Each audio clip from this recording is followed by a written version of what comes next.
श्री गणेशाय नमः। शिव पुराण रुद्र संहिता शिव पूजन की विधि तथा उसका फल। ऋषि बोले, व्यास शिष्य महाभाग सूत जी, आपको नमस्कार है। आज आपने भगवान शिव की बड़ी अद्भुत एवं परम पावन कथा सुनाई है। दयानिधे ब्रह्मा और नारद जी के संवाद के अनुसार आप हमें शिव पूजन की वह विधि बताइए जिससे यहाँ भगवान शिव संतुष्ट होते हैं।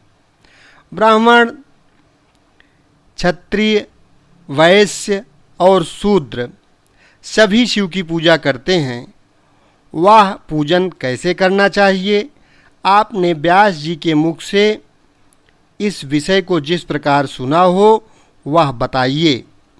महर्षियों, वह कल्याणप्रद एवं श्रुति सम्मत वचन सुनकर सूत जी ने उन मुनियों के प्रश्न के अनुसार सब बातें प्रसन्नता पूर्वक बताईं। सूत जी बोले, मुनीश्वरों, आपने बहुत अच्छी बात पूछी है, परंतु वह रहस्य की बात है। मैंने इस विषय को जैसा सुना है और जैसी मेरी बुद्धि है उसके अनुसार आज कुछ कह रहा हूँ। जैसे आप लोग पूछ रहे हैं उसी तरह पूर्व काल में व्यास जी ने सनत कुमार जी से पूछा था।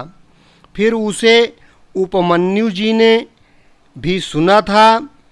व्यास जी ने शिवपूजन आदि जो भी विषय सुना था उसे सुनकर उन्होंने लोकहित की कामना से मुझे पढ़ा दिया था। इसी विषय को भगवान श्री कृष्ण ने महात्मा उपमन्यु से सुना था। पूर्व काल में ब्रह्मा जी ने नारद जी से इस विषय में जो कुछ कहा था वही इस समय मैं कहूँगा। ब्रह्मा जी ने कहा, नारद, मैं संक्षेप से लिंग पूजन की विधि बता रहा हूँ, सुनो। जैसा पहले कहा गया है वैसा जो भगवान शंकर का सुखमय निर्मल एवं सनातन रूप है उसका उत्तम भक्ति भाव से पूजन करें। इससे समस्त मनोवांछित फलों की प्राप्ति होगी।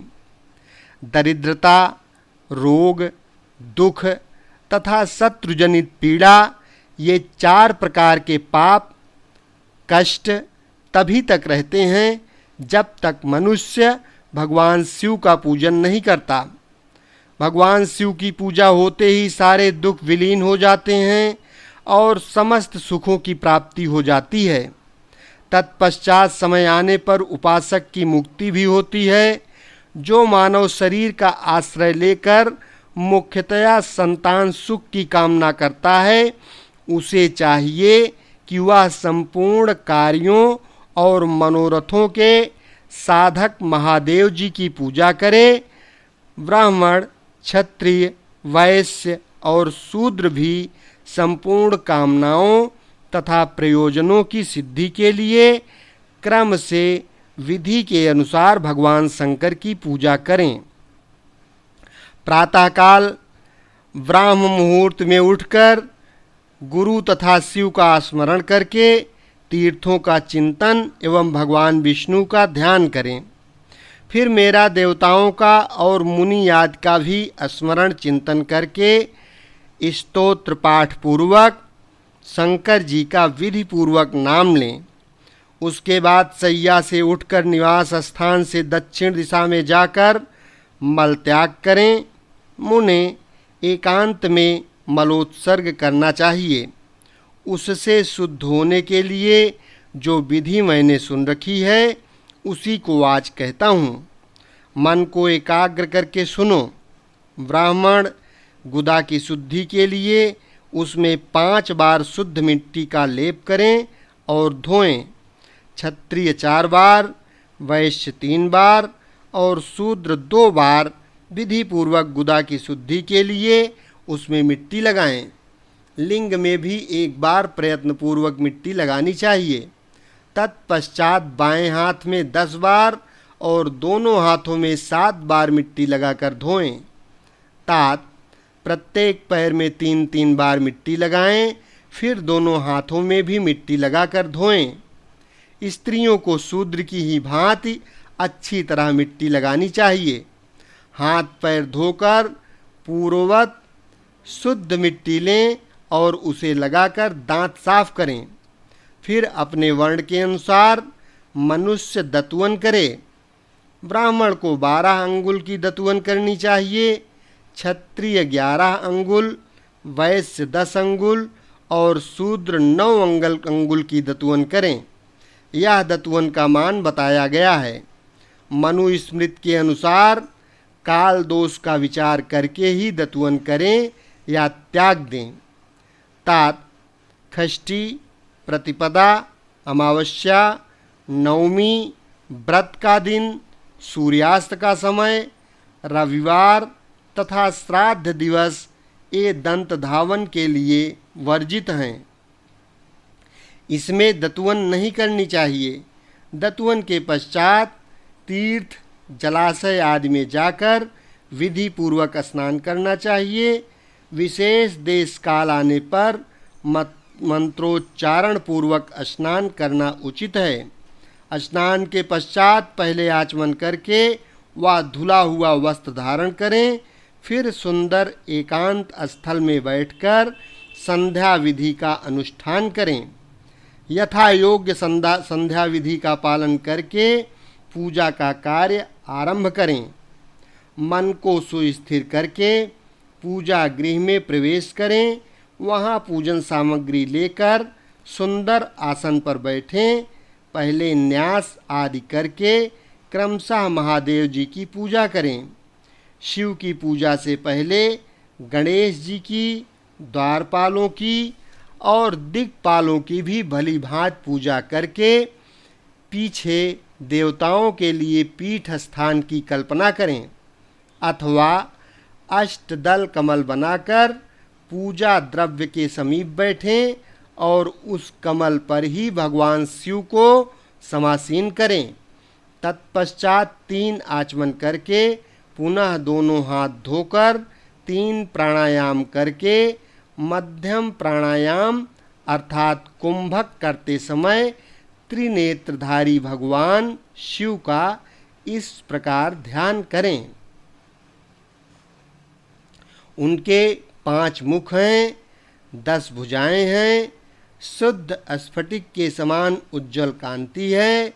सब प्रकार के आभूषण उनके श्री अंगों को विभूषित करते हैं तथा वे व्याघ्र चर्म की चादर ओढ़े हुए हैं। इस तरह ध्यान करके यह भावना करें कि मुझे भी इनके समान ही रूप प्राप्त हो जाए। ऐसी भावना करके मनुष्य सदा के लिए अपने पाप को भस्म कर डाले। इस प्रकार भावना द्वारा शिव का ही शरीर धारण करके उन परमेश्वर की पूजा करें। शरीर शुद्धि करके मूल मंत्र का क्रमशः न्यास करें अथवा सर्वत्र प्रणव से ही खड़ंग न्यास करें। ओम अद्येत्यादि रूप से संकल्प वाक्य का प्रयोग करके फिर पूजा आरंभ करें। पाद्य, अर्घ्य और आचमन के लिए पात्रों को तैयार करके रखें। बुद्धिमान पुरुष विधि पूर्वक भिन्न भिन्न प्रकार के 9 कलश स्थापित करें। उन्हें कुशाओं से ढक कर रखें और कुशाओं से ही जल देकर उन सब का प्रोक्षण करें। तत्पश्चात उन सभी पात्रों में शीतल जल डालें। फिर बुद्धिमान पुरुष देखभाल कर प्रणव मंत्र के द्वारा उनमें द्रव्यों को डालें। खस और चंदन को पाद्य पात्र में रखें। चमेली के फूल, शीतल चीनी, कपूर, बड़की जड़ तथा तमाल इन सब को यथोचित रूप से कूट पीसकर चूर्ण बना लें और आचमनीय के पात्र में डालें। इलायची और चंदन को तो सभी पात्रों में डालना चाहिए। देवाधिदेव महादेव जी के पार्श्व भाग में नंदीश्वर का पूजन करें। गंध, धूप तथा भांति भांति के दीपों द्वारा शिव की पूजा करें। फिर लिंग शुद्धि करके मनुष्य प्रसन्नता पूर्वक मंत्र समूहों के आदि में प्रणव तथा अंत में नमः पद जोड़कर उनके द्वारा इष्ट देव के लिए यथोचित आसन की कल्पना करें। फिर प्रणव से पद्मासन की कल्पना करके यह भावना करें कि इस कमल का पूर्व दल साक्षात अणिमा नामक ऐश्वर्य रूप तथा अविनाशी है, दक्षिण दल लघिमा है, पश्चिम दल महिमा है, उत्तर दल प्राप्ति है, अग्निकोण का दल प्राकाम्य है, नैऋत्य कोण का दल ईशित्व है, वायव्य कोण का दल वसित्व है, ईशान कोण का दल सर्वज्ञत्व है और उस कमल की कर्णिका को सोम कहा जाता है। सोम के नीचे सूर्य है, सूर्य के नीचे अग्नि है और अग्नि के भी नीचे धर्म आदि के स्थान हैं। क्रमशः ऐसी कल्पना करने के पश्चात चारों दिशाओं में अव्यक्त महत्तत्व, अहंकार तथा उनके विकारों की कल्पना करें। सोम के अंत में सत्व, रज और तम इन तीनों गुणों की कल्पना करें। इसके बाद सद्योजातम प्रपद्यामि इत्यादि मंत्र से परमेश्वर शिव का आवाहन करके ओम वामदेवाय नमः इत्यादि वामदेव मंत्र से उन्हें आसन पर विराजमान करें। फिर ओम तत्पुरुषाय विद्महे इत्यादि रुद्र गायत्री द्वारा इष्ट देव का सानिध्य प्राप्त करके उन्हें अघोरेभ्योत्थ इत्यादि अघोर मंत्र से वहाँ निरुद्ध करें। फिर ईशानः सर्वविद्यानाम इत्यादि मंत्र से आराध्य देव का पूजन करें। पाद्य और आचमनीय अर्पित करके अर्घ्य दें। तत्पश्चात गंध और चंदन मिश्रित जल से विधिपूर्वक रुद्रदेव को स्नान कराएं। फिर पंचगव्य निर्माण की विधि से पांचों द्रव्यों की एक पात्र में लेकर प्रणव से ही अभिमंत्रित करके उन मिश्रित गव्य पदार्थों द्वारा भगवान को नहलाएं। तत्पश्चात पृथक पृथक दूध, दही, मधु, गन्ने के रस तथा घी से नहलाकर समस्त अभीष्टों के दाता और हितकारी पूजनीय महादेव जी का प्रणव के उच्चारण पूर्वक पवित्र द्रव्यों द्वारा अभिषेक करें। पवित्र जलपात्रों में मंत्रोच्चारण पूर्वक जल डालें।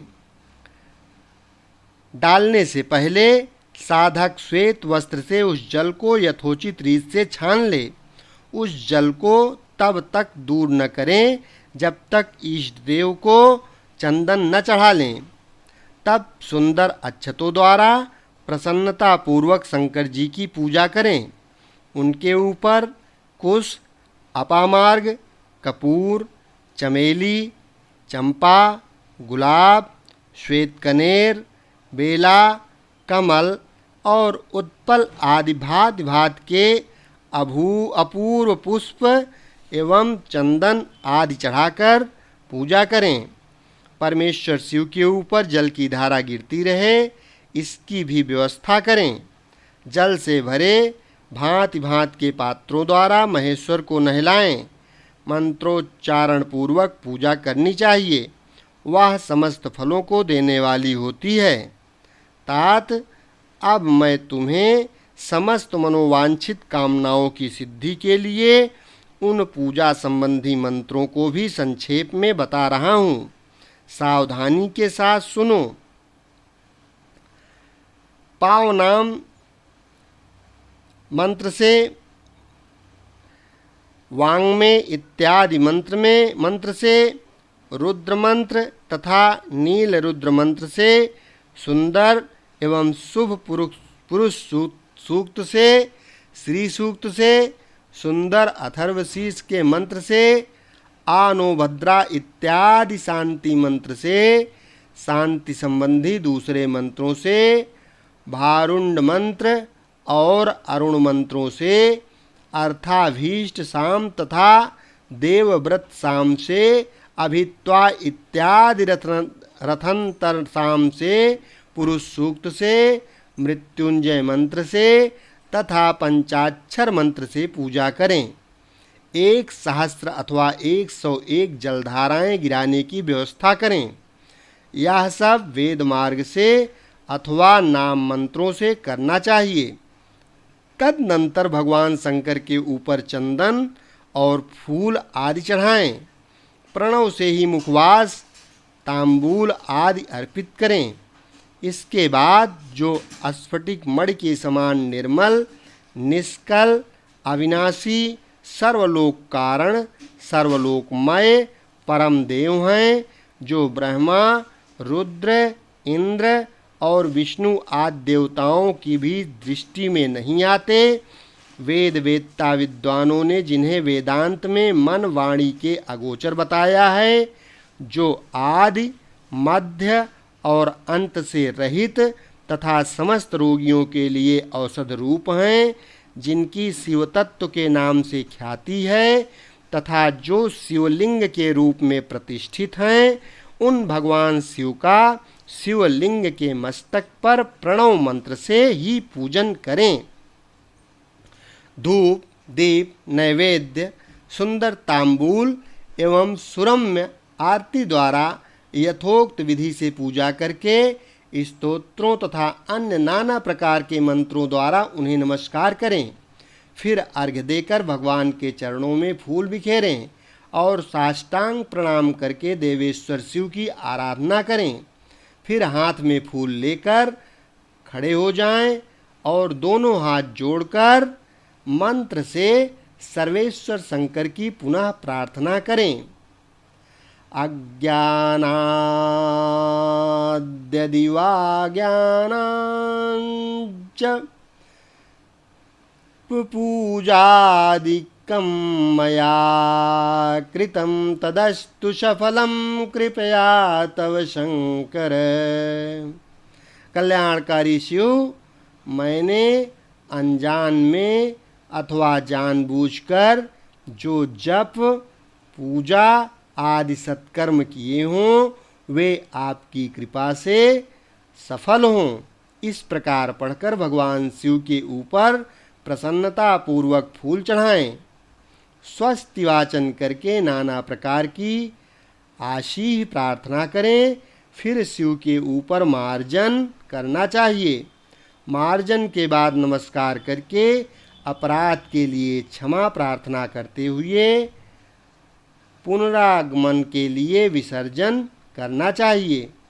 इसके बाद अद्या से आरंभ होने वाले मंत्र का उच्चारण करके नमस्कार करें। फिर संपूर्ण भाव से विभोर हो इस प्रकार प्रार्थना करें।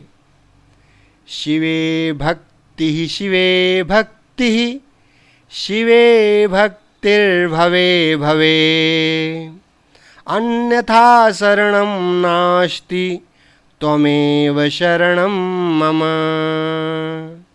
प्रत्येक जन्म में मेरी शिव में भक्ति हो, शिव में भक्ति हो, शिव में भक्ति हो। शिव के सिवा दूसरा कोई मुझे शरण देने वाला नहीं।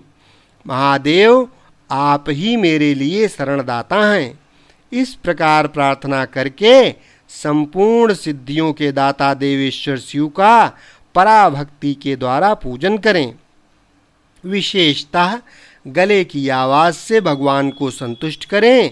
फिर सपरिवार नमस्कार करके अनुपम प्रसन्नता का अनुभव करते हुए समस्त लौकिक कार्य सुखपूर्वक करता रहे।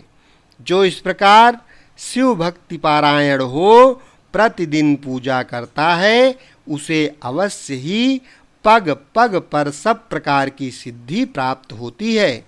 वह उत्तम वक्ता होता है तथा उसे मनोवांछित फल की निश्चय ही प्राप्ति होती है।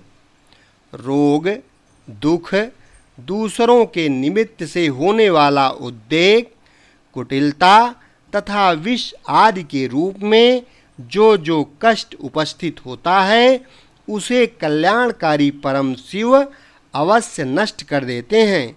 उस उपासक का कल्याण होता है। भगवान शंकर की पूजा से उसमें अवश्य सद्गुणों की वृद्धि होती है। ठीक उसी तरह जैसे शुक्ल पक्ष में चंद्रमा बढ़ते हैं, मुनिश्रेष्ठ नारद, इस प्रकार मैंने शिव की पूजा का विधान बताया। अब तुम क्या सुनना चाहते हो? कौन सा प्रश्न पूछने वाले हो? अध्याय 11 संपन्न हुआ। अध्याय 12 भगवान शिव की श्रेष्ठता तथा उनके पूजन की अनिवार्य आवश्यकता का प्रतिपादन। नारद जी बोले, ब्राह्मण प्रजापते, आप धन्य हैं, क्योंकि आपकी बुद्धि भगवान शिव में लगी हुई है। विधे, आप पुनः इसी विषय का सम्यक प्रकार से विस्तार पूर्वक वर्णन कीजिए। ब्रह्मा जी ने कहा, तात, एक समय की बात है, मैं सब ओर से ऋषियों तथा देवताओं को बुलाकर उन सब को क्षीर सागर के तट पर ले गया, जहाँ सबका हित साधन करने वाले भगवान विष्णु निवास करते हैं। वहाँ देवताओं के पूछने पर भगवान विष्णु ने सबके लिए शिव पूजन की ही श्रेष्ठता बतलाकर कहा कि एक मुहूर्त या एक क्षण भी जो शिव का पूजन नहीं किया जाता, वही हानि है, वही महान छिद्र है, वही अंधापन है और वही मूर्खता है। जो भगवान की भक्ति में तत्पर है, जो मन से उन्हीं को प्रणाम और उन्हीं का चिंतन करते हैं, वे कभी दुख के भागी नहीं होते। जो महान सौभाग्यशाली पुरुष मनोहर भवन सुंदर आभूषणों से विभूषित स्त्रियां, जितने से मन को संतोष हो उतना धन, पुत्र पौत्र आदि संतति, आरोग्य, सुंदर शरीर, अलौकिक प्रतिष्ठा, स्वर्गीय सुख, अंत में मोक्ष रूपी फल अथवा परमेश्वर शिव की भक्ति चाहते हैं, वे पूर्व जन्मों के महान पुण्य से भगवान सदाशिव की पूजा अर्चना में प्रवृत्त होते हैं। जो पुरुष नित्य भक्ति पारायण हो, शिवलिंग की पूजा करता है, उसको सफल सिद्धि प्राप्त होती है तथा वह पापों के चक्कर में नहीं पड़ता। भगवान के इस प्रकार उपदेश देने पर देवताओं ने उन श्री हरि को प्रणाम किया और मनुष्यों की समस्त कामनाओं की पूर्ति के लिए उनसे शिवलिंग देने के लिए प्रार्थना की। मुनिश्रेष्ठ, उस प्रार्थना को सुनकर जीवों के उद्धार में तत्पर रहने वाले भगवान विष्णु ने विश्वकर्मा को बुलवाकर कहा, विश्वकर्मन, तुम मेरी आज्ञा से संपूर्ण देवताओं को सुंदर शिवलिंग का निर्माण करके दो।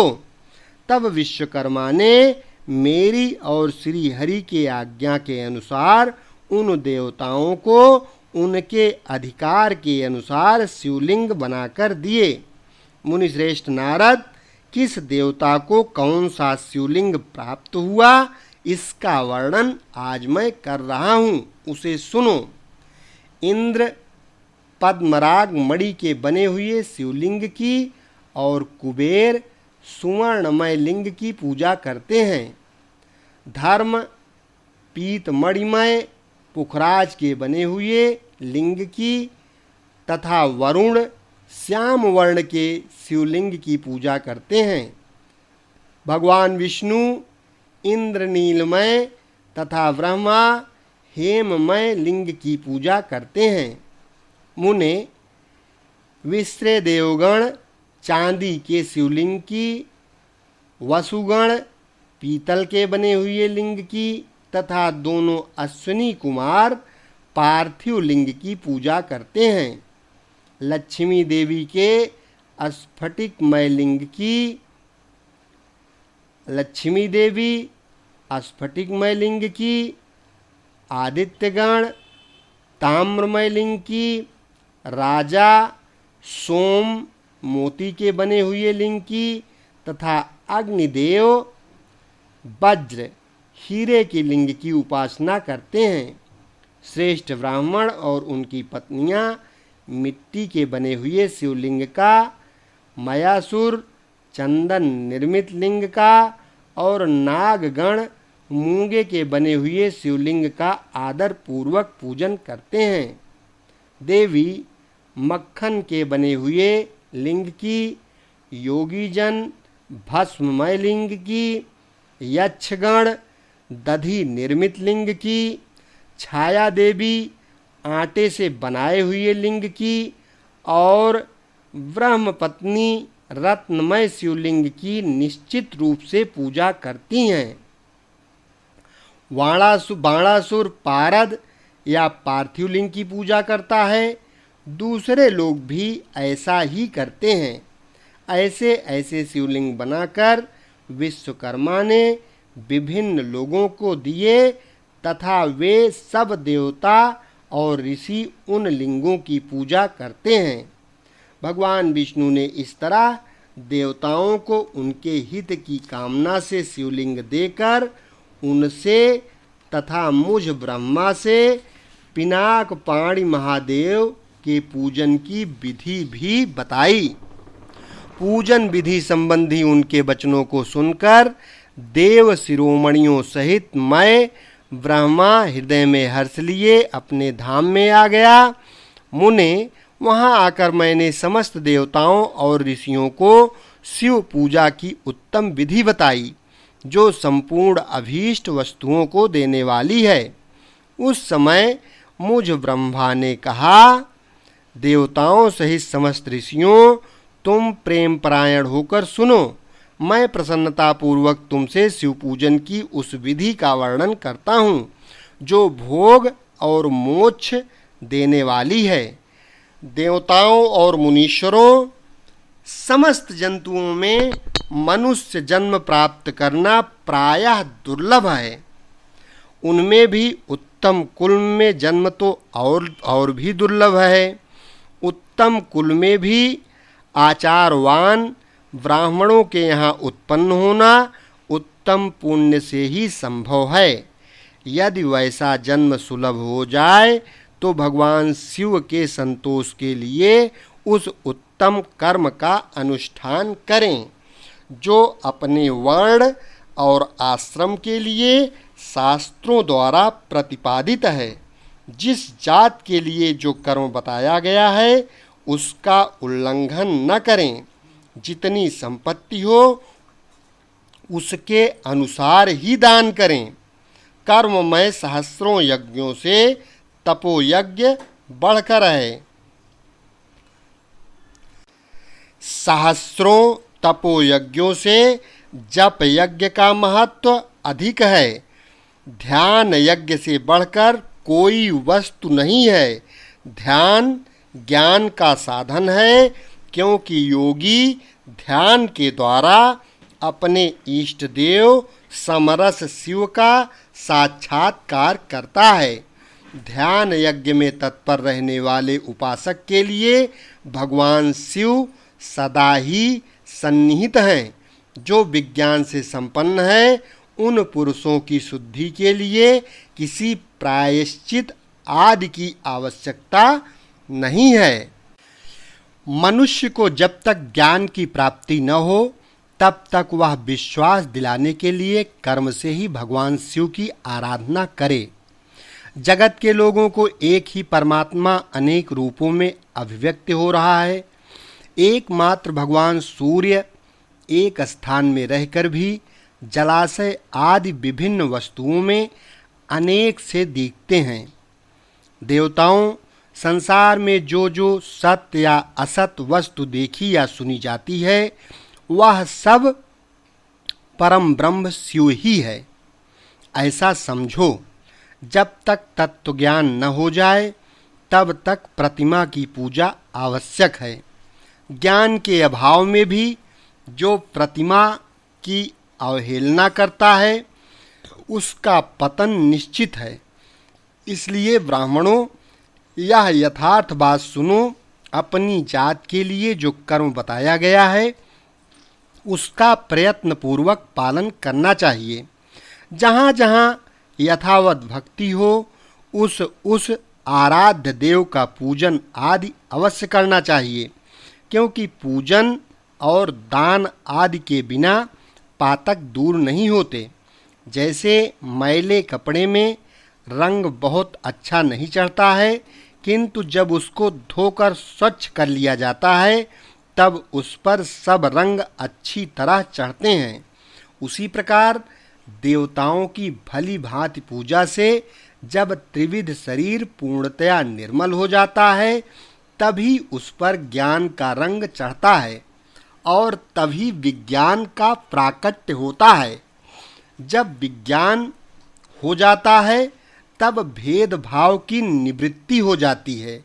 भेद की संपूर्णतया निवृत्ति हो जाने पर द्वंद्व दुख दूर हो जाते हैं और द्वंद्व दुख से रहित पुरुष शिव रूप हो जाता है।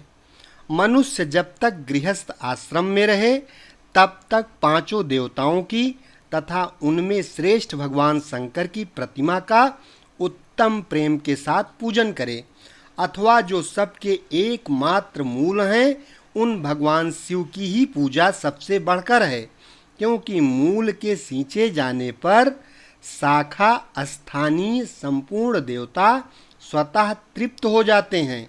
अतः जो संपूर्ण मनोवांछित फलों को पाना चाहता है वह अपने अभीष्ट की सिद्धि के लिए समस्त प्राणियों के हित में तत्पर रहकर लोक कल्याणकारी भगवान शंकर का पूजन करें। अध्याय 12 संपन्न हुआ। एक बार प्रेम से बोलो श्री शंकर भगवान की जय। ओम नमः शिवाय।